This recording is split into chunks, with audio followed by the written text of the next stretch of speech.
हदगाव तालुक्यातील चिकाळा गावात 2 बिबट्यांनी 3 मेंढ्यांवर हल्ला करून 2 मेंढ्या ठार तर एक गंभीर जखमी केल्याची घटना घडली आहे। या हल्ल्यात मजूर महिला शाकुंतला अर्जुन गायकवाड यांचे सुमारे 1,20,000 रुपयांचे नुकसान झाले आहे। 1 जानेवारी रोजी पहाटे 4:30च्या सुमारास गोठ्यात बांधलेल्या मेंढ्यांवर बिबट्यांनी हल्ला केला। या घटनेमुळे चिकाळा, डिग्रस, लोहा मांडवा परिसरात भीतीचे वातावरण पसरले आहे। मेंढी शेळी पालन करणारे शेतकरी आणि मजुरांमध्ये दहशत निर्माण झाली आहे।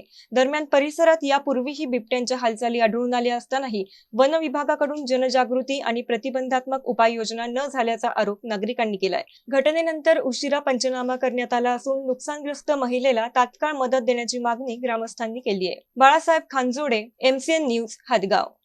5 वाजता मी आलो शेकायला, पाणी भरलं 3:30ला, तेव्हा काहीच नव्हतं। अंदाजे तुमची मेंढ्याची किंमत किती रुपये असेल? हे 70,000 असेल सर, मागली होती। एक 20,000ला मागली होती गावात बकरी।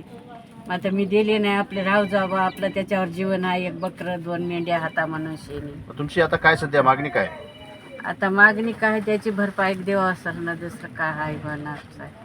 आता मी तर थकलेली हा, म्हातारी हा, मयानं काय होईना, जाणं येणं होईना, कुठं बसा येईना, उठा येईना, मनुष्याने व्यवस्था घरच्या घरी केलं सर।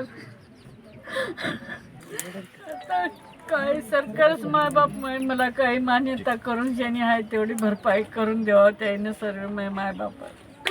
आता तुम्हाला काही तलाठी, मंडळ अधिकारी किंवा वन विभागाचे अधिकारी भेटले का तुम्हाला? नाही कोणीच नाही आले तर ते अधिकारी आले तर वन भागाचे ताईन त्या साहेब आले तर डॉक्टर साहेब, आणखी मोठे साहेब यायचे आहेत म्हणे, ते खाऊन हे करणार आहे।